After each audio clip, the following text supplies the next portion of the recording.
Característica da Botriopsis jararaca, ou popularmente jararaca.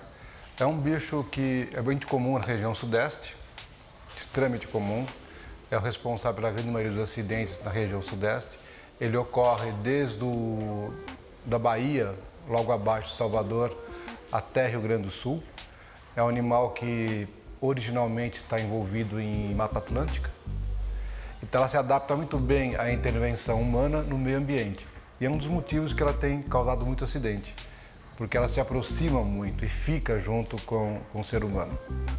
Ela não é muito agressiva, mas quando se sente ameaçada, ela vem para cima.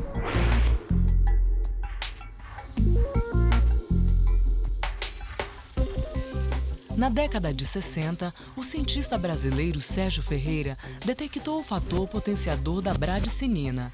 A substância foi retirada do veneno da cobra Bothrops jararaca, espécie típica do Brasil.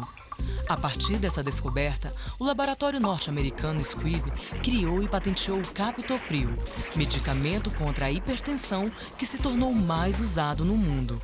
O Captopril rende às indústrias farmacêuticas cerca de 8 bilhões de dólares por ano.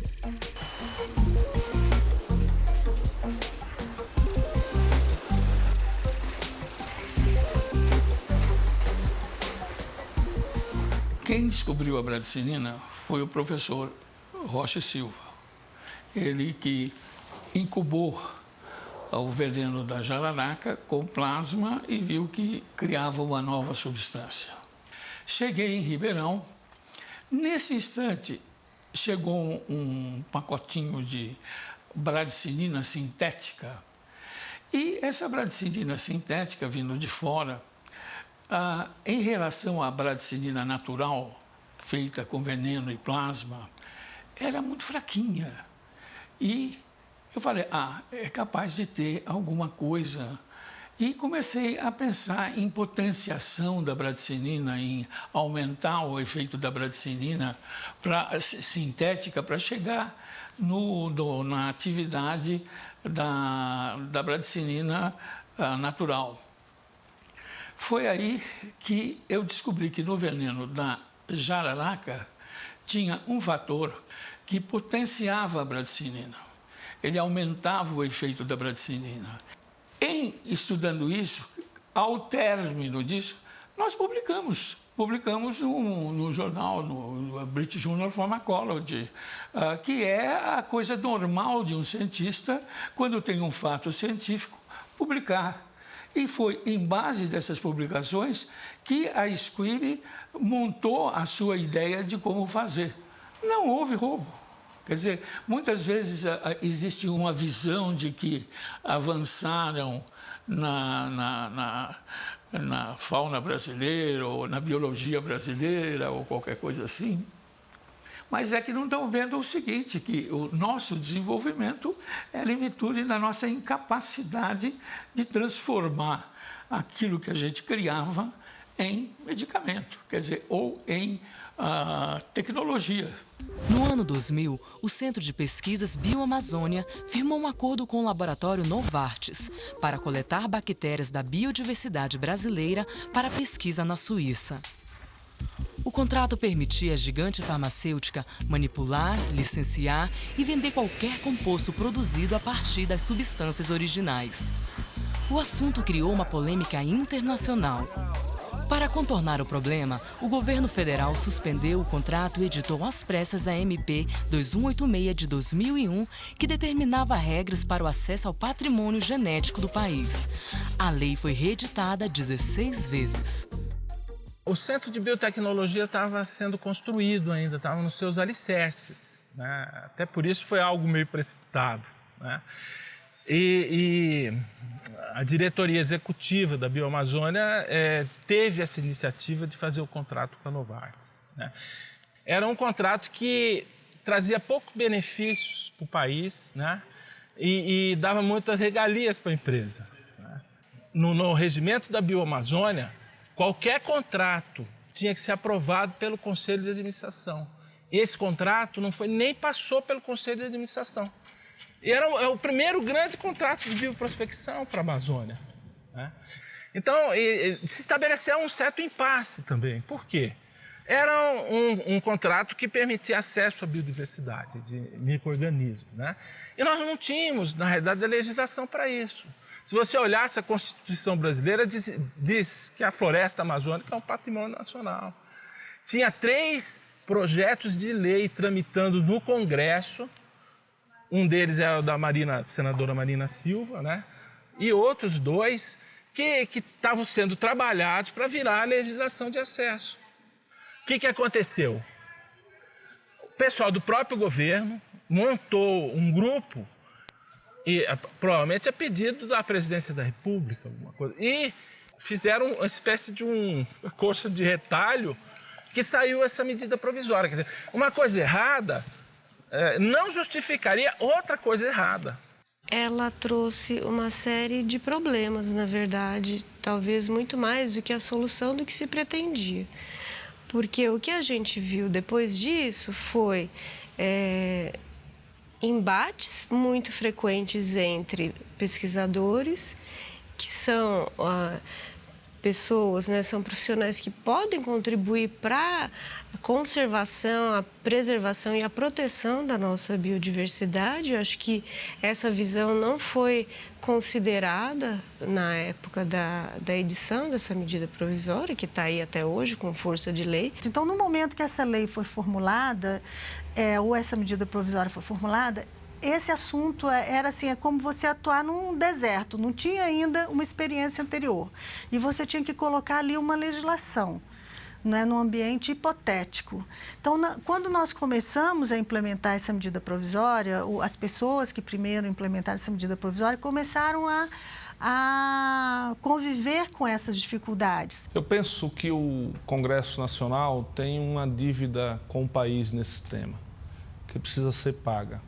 Eu acho que já estava na hora de ter uma comissão especial que pudesse tratar sobre esse tema e que pudesse definitivamente construir uma legislação que possa regulamentar esse acesso ao patrimônio genético do país, que possa democratizar a transferência de tecnologia, que possa incluir as comunidades tradicionais que detêm secularmente conhecimentos nessa área, que possa ter a contribuição do conjunto da sociedade, incluindo aí a comunidade científica. O pesquisador não é contra seguir regras, porque o próprio fato da gente seguir o método científico já significa que a gente já está, de alguma forma, se enquadrando em alguma regra, né? O CEGEM é um colegiado multi-institucional, governamental, que foi criado pela medida provisória 2186 de 2001, que trata do acesso ao patrimônio genético e aos conhecimentos tradicionais associados com repartição de benefícios. E ele é o órgão responsável por editar normas políticas e também autorizar o acesso ao patrimônio genético. A gente sempre tem reforçado 2 pontos muito necessários. A revisão desse marco regulatório de acesso, isso não é só a Natura que fala, são setores inteiros da sociedade que estão dizendo isso, que esse é um gargalo realmente para a gente acessar esse potencial todo, tanto para as comunidades como para as empresas e para todos os interessados.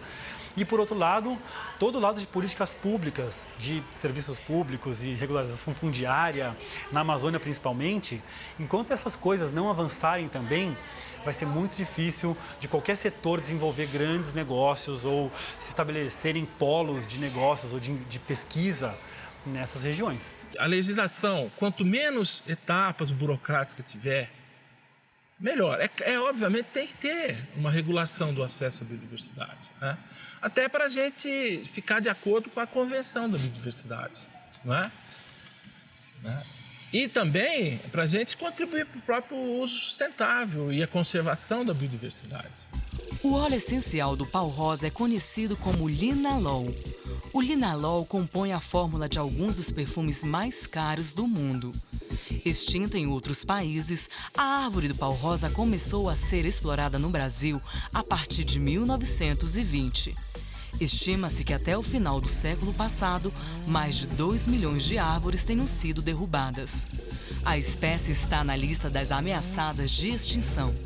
A essência do pau-rosa ficou conhecida já há mais de 100 anos. Os franceses iniciaram esse trabalho na Guiana Francesa há mais de 100 anos para as casas de perfumaria francesa. Extinguiram a espécie na Guiana Francesa, passaram para o Amapá, depois já os brasileiros no Amapá, depois no Pará, em Juruti, próximo da minha universidade, a UFOPA.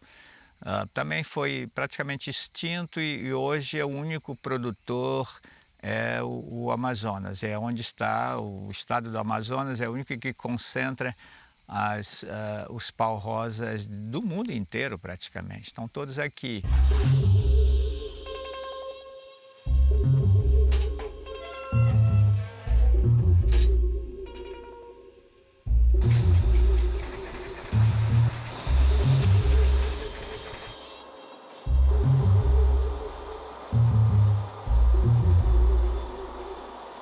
Quando meu pai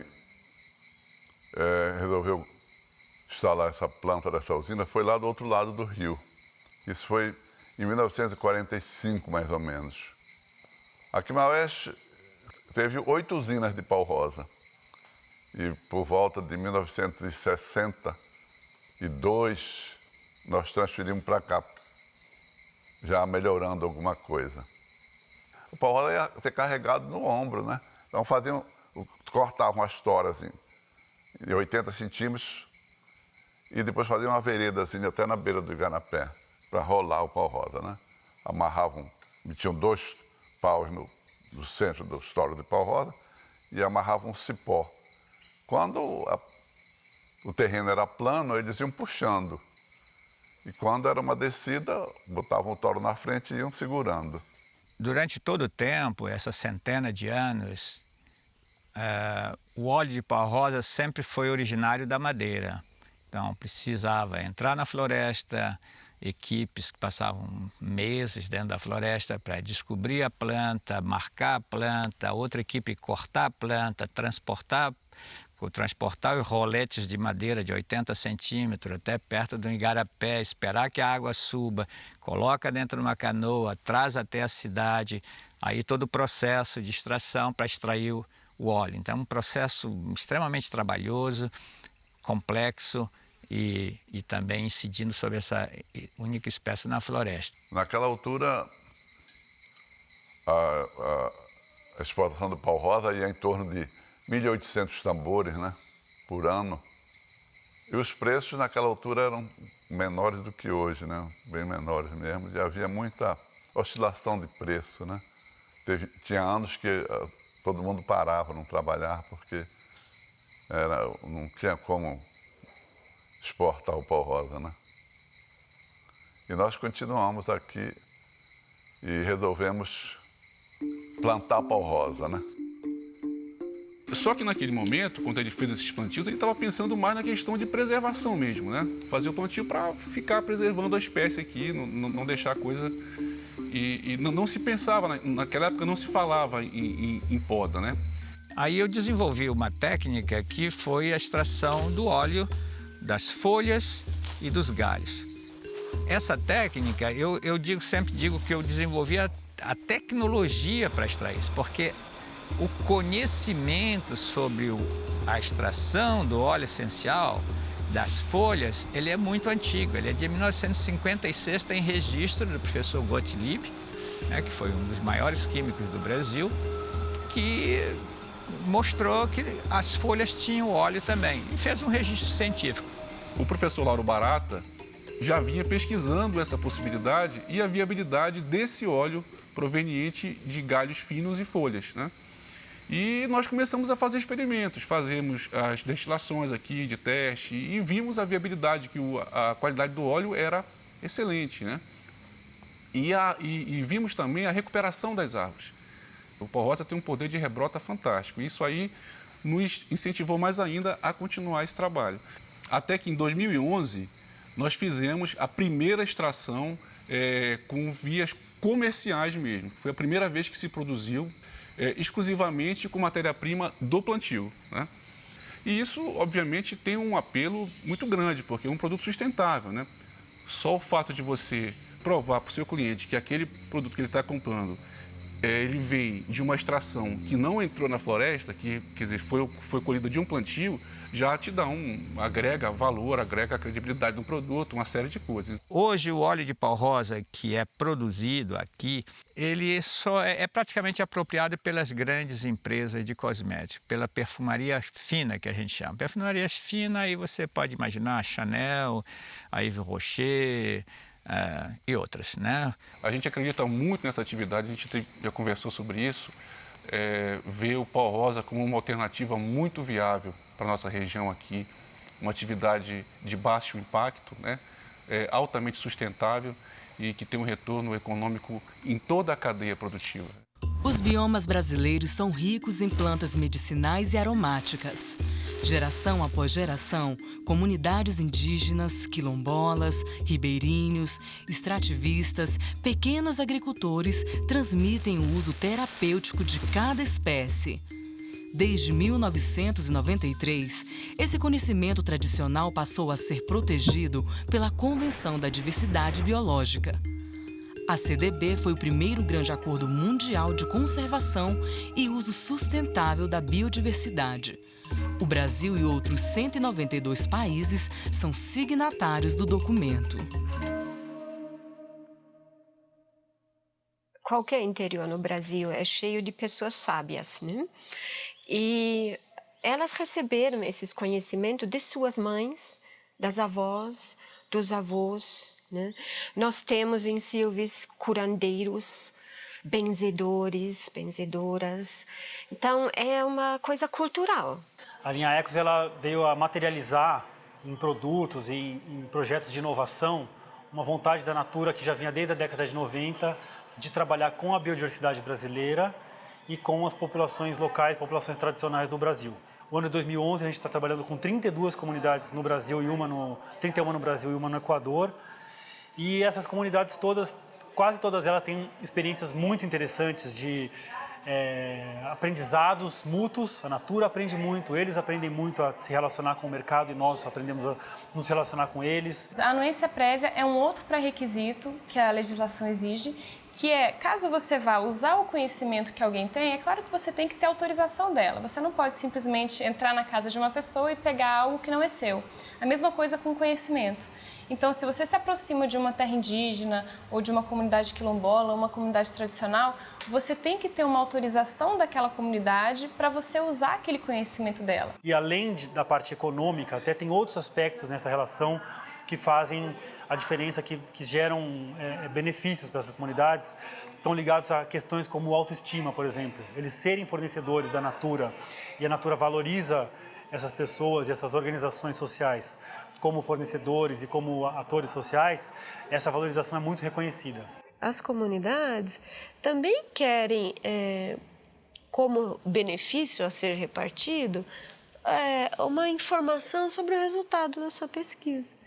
Porque muitas vezes o que os deixa assim, desanimados e até chateados é que o pesquisador vai lá, faz a pesquisa e nunca mais volta, eles não sabem nem o que aconteceu depois. E só depois de todo o processo burocrático, de até enviar processos para o CEGEM, que é a parte da legislação nacional que requer isso, só depois disso é que a gente pode organizar nossas, que a gente chama de expedições, as nossas pesquisas mesmo sobre o conhecimento de uma população. É um processo longo, pode demorar anos até o dia em que a gente pode, de fato, pisar na comunidade e conversar sobre as propriedades ou sobre os usos de alguma planta. Você vê situações em que você vai numa unidade de conservação, em que vivem comunidades tradicionais, você não foi lá para acessar conhecimento tradicional, você foi para fazer uma pesquisa na área de conservação, uma pesquisa de fauna ou de flora. E a comunidade te recebe tão bem e se sente tão bem com a sua presença que quando você vai ver, ela já está informando algumas particularidades relacionadas, às vezes, ao que você está pesquisando. Aí, como é que eu vou fazer? Eu vou pedir para ele, olha, você não fale nada, porque eu não tenho autorização para ouvir você falar, porque, na verdade, é isso. A pesquisa que é bioprospecção, ela ainda é uma pesquisa exploratória. Eu não sei ainda que substância ou que molécula eu vou patentear e que aquilo exatamente vai virar um produto que pode não virar. O conhecimento tradicional também é muito complicado, principalmente aqui na Amazônia, porque eu sou meio índio, eu conheço isso tudo. E aí? Eu sou índio e sou cientista, eu tenho conhecimento disso aí, então é só meu, eu vou pedir o conhecimento para mim. A minha mãe, a minha avó e meus vizinhos me passaram esse conhecimento. Só que o que a legislação nos diz hoje é a diferenciação entre detentor do conhecimento e provedor do conhecimento. E o que você precisa regularizar o acesso é com o provedor do conhecimento tradicional. Ele que precisa ser identificado, é ele que vai te dar consentimento prévio. Então a gente delimita esse provedor da melhor maneira possível, num local onde a gente vai fazer acesso. E é com esse provedor que a gente faz todo o processo, que é ele que nos está, de fato, provendo, nos contando esse conhecimento tradicional. Você tem comunidade indígena que é pago porque usa o urucum. Mas o urucum usa no Brasil inteiro. Então, às vezes, eu acho que a indústria ela paga, não é uma repartição justa. Ela paga porque ela usa a imagem da comunidade, ela escolheu aquela comunidade para coletar essa matéria-prima. É bem específico, não é tudo que se fala que é a repartição justa, é mesmo. O que a Natura tenta fazer é ampliar o escopo desse benefício, trazendo o relacionamento de repartição de benefícios com grupos amplos, em alguns casos, de número de famílias, por exemplo, de áreas grandes onde esse benefício vai se diluir em prol de conservação ambiental e valorização cultural. No caso do conhecimento tradicional, essas coisas ficam todas menos amarradas, menos definidas, tem muitos pontos de interrogação ainda, que é desafio tanto para as populações tradicionais, é desafio para o CEGEM, é desafio para todas as empresas que querem trabalhar com isso, avançarem nesse debate. Óleo de andiroba é feito no Pará, no Acre, em Rondônia, no Amazonas. Vai remunerar todo mundo. Todas essas mulheres que sabem tirar, elas acham, não, foi minha mãe que me ensinou. Sim, mas a sua mãe aprendeu de outra, e assim vai. Então, é uma teia de conhecimento. A gente tem que conhecer para controlar, para dominar, para ter acesso, para proteger, para fazer produtos. Você pode olhar sobre a andiroba, tem livros escritos aí também nos anos 40, que são... Está tudo escrito, você não precisa ir numa comunidade ou numa aldeia indígena para tomar esse conhecimento. Se eu exploro economicamente essa informação, eu tenho que repartir benefícios. Pode ser que o acesso tenha acontecido lá atrás por uma pessoa que nem existe mais, mas essa informação está disponível e a exploração desse conhecimento exige uma repartição de benefício. Nos Estados Unidos, o prazo para a concessão de uma patente biotecnologia é de cerca de 3 anos. No Brasil, a espera pode levar até 12 anos. As exigências da legislação brasileira contribuem para a demora. 80% dos cientistas nesse país estão dentro das universidades, eles deviam estar dentro das empresas. Precisa de uma interface, né? A Unicamp a gente fez essa interface que chama Inova, que através deles a gente faz o contato com as empresas. Aqui também nós estamos criando um NIT, Núcleo de Informação Tecnológica, aqui na Universidade do Oeste do Pará.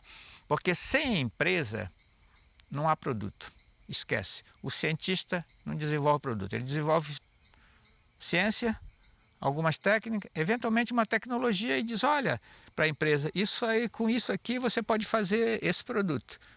Mas você vai se transformar num empresário e colocar isso no mercado, isso é uma outra história. É uma outra história. Eu tenho essa experiência de ser empresário também, trabalhar com empresa. Não é fácil, é um outro mundo. Então, nós temos que transformar os nossos estudantes empresários, o mestrando, o pós-graduando, o doutorando. O dono de uma indústria não sabe conversar com o cientista. Se ele tem, por acaso, uns cientistas em sua indústria, esse aí sabe conversar com os cientistas, sabe entender a problemática dos cientistas, ao passo que o dono, ele é o dono do investimento. Ele quer saber quando é que vai sair o produto e quando é que vai passar a render aquele investimento que ele fez. Quer dizer, que também não é o problema do cientista.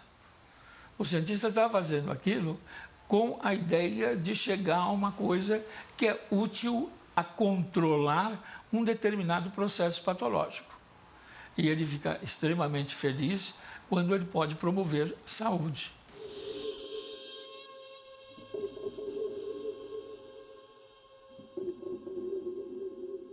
O tempo no mundo para você desenvolver um medicamento são 10 anos. Isso é no mundo. Com infraestrutura completa ou não, são 10 anos. Porque você tem todas as fases. Você tem a fase de pesquisa, depois você tem uma fase de pré-clínico, daí você tem uma fase clínica, então não tem como. Esses 10 anos eles existem. O que para nós é mais complicado? É mais complicado esses emperramentos assim, de entendimento. Então, por exemplo, eu faço uma patente, estou no Instituto Butantan. Começa uma discussão, quem é dono? Então, quem assina? Quem assina o contrato de licenciamento? A legislação permite uma patente é um bem. A legislação não vai me permitir que eu passe um bem para uma empresa, porque então é um bem do Estado. Então, essas discussões todas é que tomam muito tempo, são discussões jurídicas, discussões de legislação. Então, a Assembleia Legislativa é que tem que decidir isso. É o governador que vai assinar? Quem assina? Agora, como é que eu posso fazer transferência de tecnologia de um instituto que é do Estado para uma empresa, se isso é um bem do Estado? Ter patente não resolve nada. Ter patente, você precisa ter desenvolvimento. A patente tem que ser casada com uma indústria que vai desenvolver o produto. Fazer patente, pode fazer 300, and so what? E daí? Quer dizer, não adianta nada, fica o número de patentes... O número de patentes não significa a capacidade de produzir medicamentos, insumos ou produtos. Então, é aí que a universidade tem que estar conversando com a indústria conversando com a universidade para saber quando pega, como leva. Patente sem desenvolvimento é blá, blá, blá. Falando de patentes, os americanos, que todo mundo diz que estão coitados, estão em decréscimo, eles tiveram, ano atrasado, 85 mil patentes. O Brasil, 103. Então é um desnível inimaginável. Mesmo se você considerar Brasil e China, aí já é 10 a 15 vezes a diferença. Os chineses têm 15 vezes mais patentes que o Brasil. A Índia tem mais patentes que o Brasil. A Copaíba, por exemplo, todas as patentes feitas com Copaíba foram feitas fora do Brasil. Todos os estudos científicos, a maioria absoluta dos estudos científicos foram feitos aqui. Mas todas as patentes foram feitas lá, porque lá fora eles percebem a importância desse óleo. Um escritório de patentes do exterior que se depare com um processo que envolva, por exemplo, uma composição farmacêutica, cujo ingrediente ativo é um componente da biodiversidade brasileira ou é extraído de um componente da biodiversidade brasileira, ele vai proceder com o exame desse processo normalmente, não existe um mecanismo ainda. O protocolo de Nagoya, que foi negociado no âmbito da Convenção da Diversidade Biológica e adotado em 2010, na COP10 em Nagoya, ainda não ratificado pelo governo brasileiro, ainda não está em vigor, ele prevê que um depositante estrangeiro tenha que apresentar no país em que ele quer depositar essa patente uma comprovação de que cumpriu as regras de acesso daquele país, mas isso não existe ainda. E não é tão simples assim também.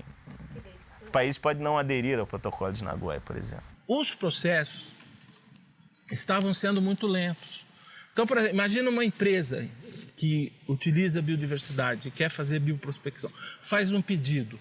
E aí o pedido fica lá 3, 4, 5 anos no CEGEM para ser autorizado ou não. Né? Isso é péssimo para o desenvolvimento tecnológico, porque as empresas competem entre si. Então, isso precisa ficar muito claro. O mínimo de burocracia necessária tem que ter. Os entraves, como eu te falei, os entraves não são de pesquisa. Dinheiro para pesquisa a gente tem. Desenvolver a pesquisa nós sabemos fazer. Agora, quando a gente bate num problema legal, é quase insolucionável, né? Então, mesmo que eu queira fazer essa patente, eu tenho a patente, né? Como na hora de discutir royalties, como vai entrar dinheiro para a minha instituição? Como que esse dinheiro, por onde entra esse dinheiro? Pesquisador pode ganhar dinheiro? Pesquisador que trabalha em período integral, com dedicação exclusiva, ele vai poder usufruir dessa invenção? O acesso ilegal ao patrimônio genético com objetivo econômico, popularmente conhecido por biopirataria, ainda não é considerado crime. Por isso, existem pedidos de patentes de moléculas descobertas na biodiversidade brasileira em vários países do mundo. Algumas amostras foram levadas do país clandestinamente. Um acordo de comércio internacional, conhecido pela sigla TRIPS, facilita essa prática. O TRIPS permite o registro de propriedade intelectual sem o consentimento prévio do país de origem. Existe uma confusão muito grande entre biopirataria e tráfico de fauna. Então, muitas vezes a gente... pegaram um estrangeiro no aeroporto com um ovo de papagaio levando para o exterior. A gente tem quase certeza que a finalidade daqueles ovos não são para acesso a patrimônio genético. Provavelmente é para pet shop. A gente sabe que as aves brasileiras no mercado internacional têm um preço altíssimo. Isso é tráfico de fauna. Quando você pega aranhas saindo do Brasil, aí a gente já tem um outro enfoque, porque a aranha tem peçonha, tem veneno. Aranha, escorpião, cobra, pode ser para pet shop? Pode, mas existe um indício maior de que isso possa ser biopirataria. Então, por quê? Porque a finalidade disso é a exploração daquela informação de origem genética. Agora, acho que a biopirataria está associada à ilegalidade. Não aos nossos pares que estão trabalhando duro nas universidades. A gente era livre para pesquisar. Agora, qual é o problema? Como é que era feito, então, quando tinha que mandar material para fora? Né? Era o Conselho Nacional de Pesquisa que autorizava, né? Era tudo bem organizado. Mas para, digamos, verificar se essa planta tem um componente anticâncer, os pesquisadores tinham liberdade de fazer. Então, eles passaram a vida toda. Agora, no final da vida científica dele, aparece uma lei desse tipo. Ele vai parar de trabalhar? Ele continua trabalhando. Você não pode fazer esse indivíduo, que é um grande pesquisador brasileiro, por exemplo, querer tratar ele como um criminoso. Né? Essa medida provisória é que foi colocada fora de hora sem a devida discussão. E seria bom perguntar quais são os países do mundo desenvolvido que fazem pesquisa, que tem esse juiz, esse freio para que que não lhe permita pegar um produto natural e fazer o desenvolvimento. Porque o que existe dentro dessas companhias, ou dentro desses processos, é que nós somos todos ladrões e que vamos roubar e entregar aquilo para alguém, ou que todo mundo que quer estudar aquilo quer roubar o Brasil. Os cientistas são pressionados pela universidade a publicar. Quando você publica, você perde a primazia. Esse conhecimento é de todo mundo mesmo. Qualquer um, americano, japonês, tem direito. Então, a gente não tem a cultura de patente, não tem a cultura de proteger. Quando você não tem a cultura de proteger, a biopirataria vem em seguida. Se você não estuda as tuas coisas, não protege as tuas coisas, alguém vê, alguém conhece e alguém faz. O que acho que empata um pouco é a primeira visão que se tem de pré-julgar uma má intenção contida num projeto.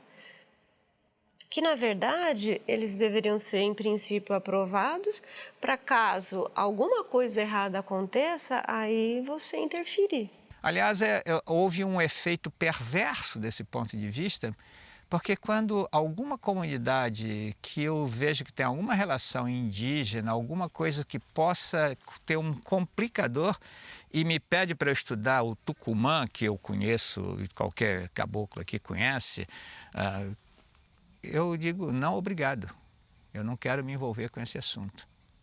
Se eu for estudar o Tucumã, eu vou estudar o Tucumã lá da Guiana Francesa, que isso não tem problema, ou da Guiana Inglesa. E é triste, porque travou completamente a cooperação internacional. Os cientistas de lá de fora, e a gente vai lá todo ano para congressos ou o que seja, eles não querem saber de ter relações científicas com o Brasil, porque eles sabem que é complicação garantida. A Amazônia é brasileira, mas não é só brasileira. Os produtos que tem na Amazônia tem também em volta os outros países. Quer dizer, não é se aprende com os índios, etc., mas se quiser, você vai num outro lugar.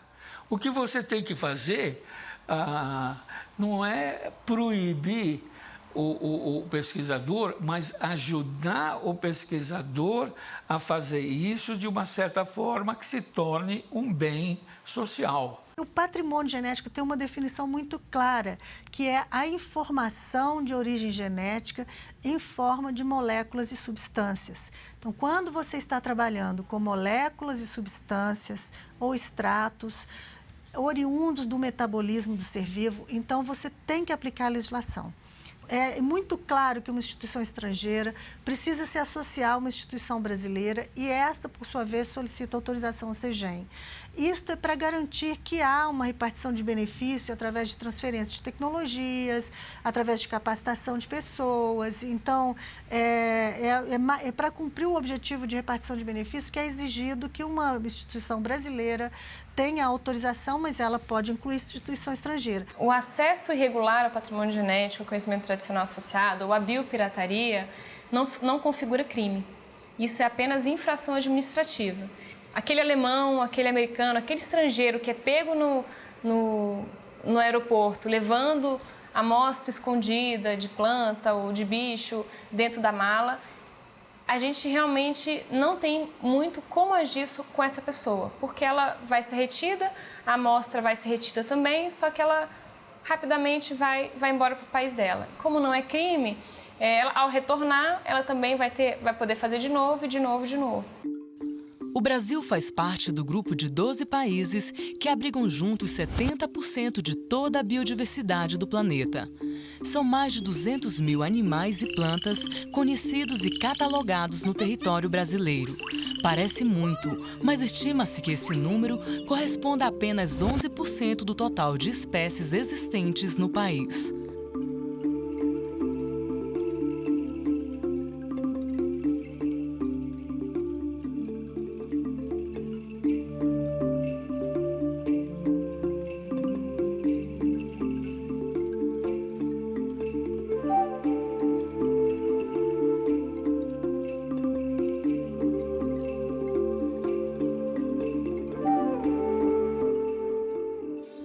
Nossos parlamentares, por exemplo, quando se fala em petróleo, que na minha opinião não é tão importante quanto a biodiversidade, petróleo é resto de biodiversidade, na verdade, que está fossilizado, tá certo? E que o uso só vai prejudicar o mundo agora.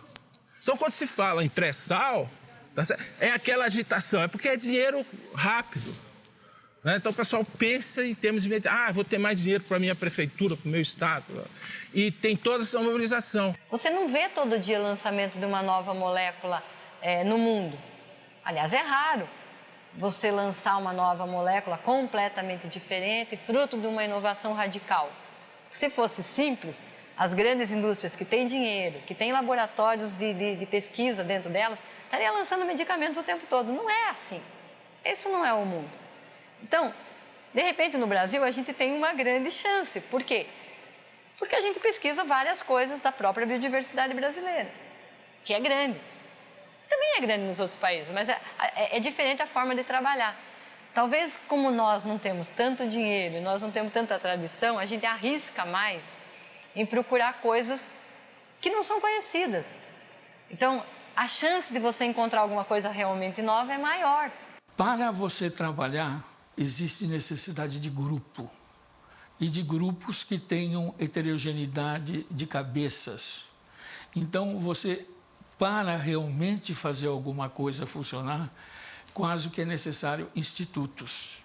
em que você tem várias visões em assuntos diferentes, mas que você pode conversar com as pessoas. É um trabalho de equipe. Se não for, você não consegue chegar no produto final. Você consegue uma publicação, você consegue um relatório, mas é só isso. Então, se a gente quer transformar ciência em tecnologia, nós temos que ter uma visão multidisciplinar, trabalhar com outros colegas, com tecnólogos e com empresas. É aí que você consegue transformar o conhecimento em produto. O indivíduo necessita, no cafezinho da manhã, bater um papo, pô, eu estou fazendo isso e não deu certo. Não, talvez, quer dizer, então, a discussão dentro de um grupo é a coisa mais fertilizante que existe. Na medida que você isola os cientistas, imagine a Amazônia, em vários postos diferentes, você mata a possibilidade de criatividade. Não façam isso. Até porque não vai ter aquele momento do clique, não vai ter um momento de serendipity. Achei.